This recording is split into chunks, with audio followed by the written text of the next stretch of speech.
Winzenburg on the weekend. Right now, the Spam Lady is with us at Winzenburg on the weekend.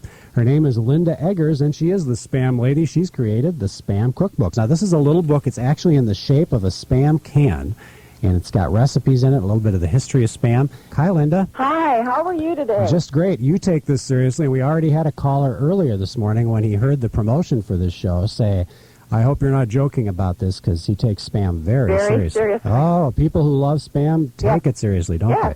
Yes, they do. Tell us, how did you get hooked on Spam? Well, I grew up with it. Okay, I was born and raised in Minnesota, Steve. Oh, wonderful. In the 40s.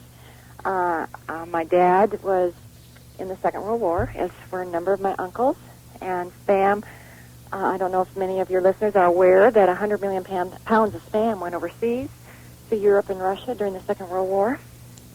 And it also went to the islands. That's why we find Hawaii is the number one consumer of Spam. They eat 5 cans per capita out there. So Hawaii is the number one Spam state. That's right. Amazing. That's right.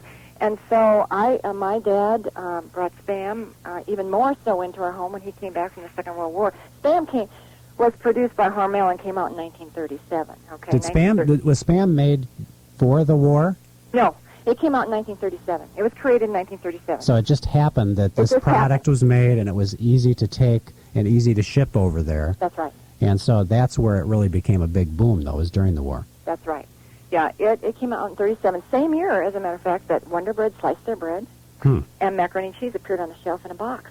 And all 3 items are going strong today, okay? See, I would think, though, that guys who were in the service, if all they had was Spam, that they would be so sick of it that when they got back here, they wouldn't want it anymore. I think there were some that OD'd on it. But the opposite is true. I mean, people today, some of the people who were in World War II, they just love Spam. They got to have it a couple times a week. Oh, do they? Yeah. Yeah, well, the Lend-Lease program, that became effective in the Second World War is what kicked Hormel into this production. And they didn't send over the 12-ounce can that you and I are familiar with. They sent it over an 8-pound tin. Oh my gosh! Yeah. Well, there are a lot of soldiers to feed. Okay. Wow. And it required no refrigeration. Mm-hmm. And it was safe. And that's, like I said, that's why we find it. It went to the islands, and it still is very, very popular in the islands. Guam, as a matter of fact, is the number one leading country in the world for consumption of Spam. Amazing. So it went out in all directions. And so my favorite recipe and my only recipe in the cookbook is called Victory Buns, and that was named by my mother in anticipation of winning the Second World War, and it's a hot sandwich.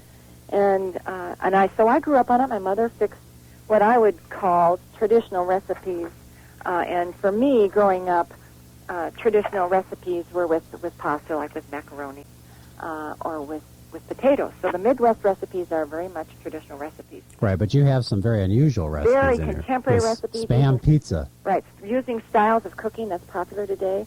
Some of them are very quick because we have a generation now, and I myself included now. I work pretty much full time. I sometimes want to do something really quick when I get home.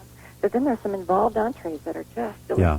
And we're going to talk about some of those in a few minutes. Yeah. I want to ask you about the creation of Spam. I guess the obvious question is, why would they make this product? Well, in the I don't know Steve, how old you are, but I am in my mid-50s, and canned foods were very popular in the 30s and the 40s, and then, of course, it carried, and still are. Now, they were kind of the convenience food of the day. Well, right? and a lot of people, I married my high school sweetheart, okay, and he was raised on a farm in Minnesota, and they didn't have he remembers when refrigeration came into his home.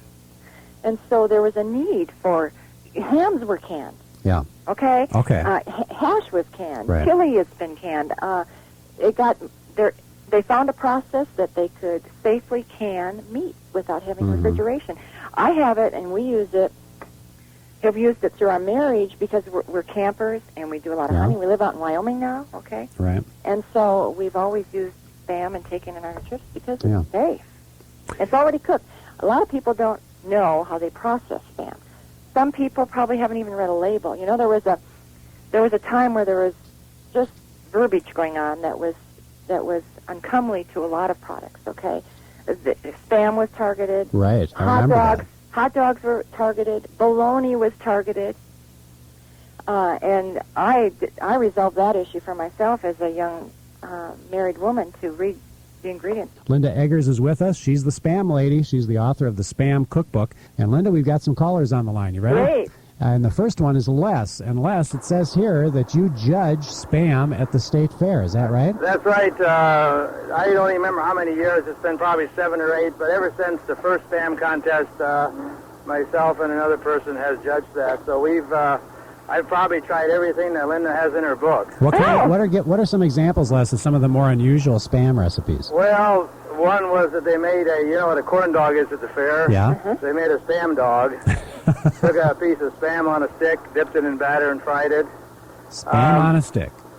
And one of the best things I was going to ask Linda if she had it in her book was, in fact, it was the first place winner one year, was a Spam Reuben. Have you heard of that, Linda? Oh, that sounds wonderful. It's just exactly like a corned beef Reuben, only what I like to do is I do it at home sometimes on a gin air. I will brown up the Spam just a little bit, and then you put it in rye bread, Swiss cheese, sauerkraut, and a little dressing, whatever you like, and then grill it. That sounds great. Now, it's a great sandwich. Les, is there a separate category for Spam? At the fair? Yeah. Oh, yes. Yeah, it's a separate, sponsored by Hormel, and they come down, and the product, everything that we judge has Spam in it. So are you so sick of it that then you don't eat it during the year, or do you love it during the year? No, I like it. Like I said, I like it on my gin air. I eat it with eggs, or I make Reubens out of it, or those are probably the main things that I use it for. But you can't imagine how many. Well, we usually have between 17 and 20 entries, and every one of them are different. Wow. This year, I was trying to think what the winner was. I think it was something made with phyllo dough. Spamacopita. It was just, it's a great, it's a very versatile, and it's a good item. I mean, a lot of people make fun of it, but... Well, you'll enjoy the cookbook, Les. I appreciate it. Thanks so much for calling News Radio 1040 WHO. Lynn, you're up next with the Spam lady, Linda Eggars. Hi, Lynn. Hi. What do you do? Oh, I have got a breakfast dish that used Spam in that I dreamed up, oh, golly, probably 30 years ago. Wow.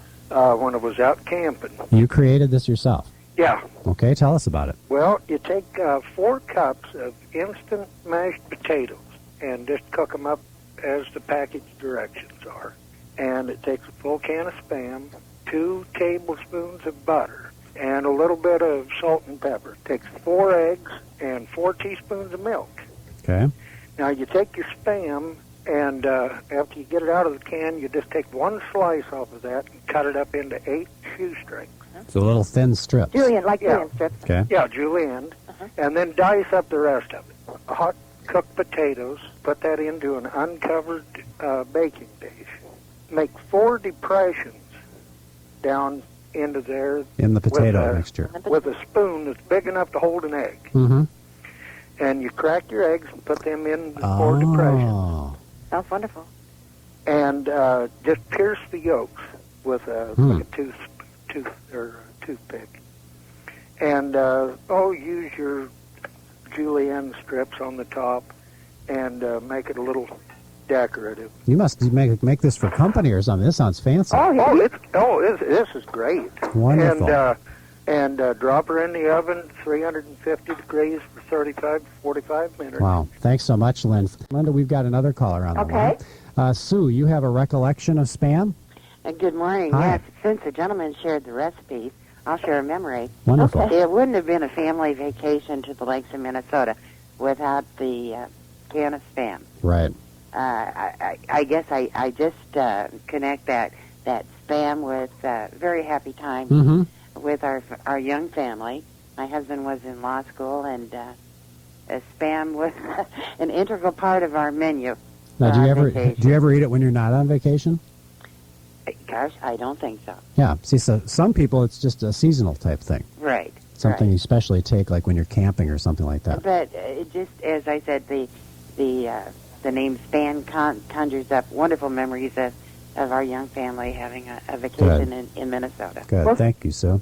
Right. Sue, you're going to want to revisit Spam. Some of these recipes in this cookbook you're going to get are wonderful. Maybe I'll introduce them. And they make a Spam light, they make a low-sodium Spam, and a smoke-flavored Spam now. So there's a variety out there.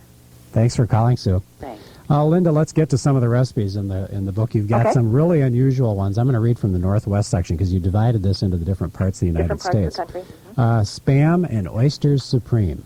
Yeah. Spam meatballs. Spam stuffed Washington apples. Yes, we've always eaten pork products with fruit, Steve. I've eaten ham with pineapple and pork chops with applesauce. Sure. So pork products have always gone with fruit. But some people don't think of, obviously Spam's a pork product, but it's got other things in it. Here's what Spam is. It is ground pork shoulder, ground ham, and spices. And that's all. Now, come on. I thought there were some little filling things in there. Absolutely none. Never has been. That's a misdemeanor. It's never has been. But isn't that kind of what some of the problems were a few years ago? That was some the people gossip. Right. That was the gossip. Right. So you're saying it's just not true. It's just basically It's pork. never been true. Pork and spices. Pork, shoulder, ham, and spices. Period. And they grind that, put that in the can raw, vacuum seal that can shut, and then they cook it. But isn't there some kind of jelly material in That it? is a byproduct of pork. Oh, sure, that's right. That's a byproduct that's how they of make pork. Jello. That's right. We Jello, we brush our teeth. That's There's right. gelatin and toothpaste. Yeah, There's you're gummy right. bears. Yeah. I remember reading the Jello box and seeing that. Yes, it's a byproduct of pork. It's very natural. What do you think are the most unusual recipes in the book? Me? Yeah. Well, I tried to tap numerous cultures. This is across a lot of lines kind of a cookbook. Okay, and so I have some Hawaiian, Oriental kinds of things in here. Mr. Whitekey from Alaska brought us a recipe that's Alaska coconut beer batter Spam. I have fixed the Spam and salmon loaf with lemon dill sauce recipe myself and entered a cook-off here in Jackson Hole, Wyoming called the Spamley Cup Tournament. It was a polo tournament fundraiser for the task force here, and that recipe won the People's Choice Award. Oh, my goodness. Yeah, the Spam stuffed squash is wonderful. I had it last weekend again. I'm a Minnesota person. I was raised on squash as well, and Why don't you real quickly tell us, we only have a minute or two left, tell us about the deep dish pizza, because I think that's something people may be willing to try. Well, and you can get pizza dough in the bread counter. You can get it frozen in the, you don't have to have fresh or homemade pizza dough. I make my own fresh, but haven't people always eaten Canadian bacon and ham on pizza? Mm-hmm, They sure. always have. And what? That's how I eat pizza. I love it. Spam is a spiced pork product. It has more spices than you would find in ham. So just and replace, Canadian bacon. right. So it was just a natural substitution. Right. I have substituted Spam for recipes over the years. Wow. Well, Linda, it's just a fun little cookbook. It's called the Spam Cookbook. And Linda, thanks so much. It's fun to get to know the Spam lady.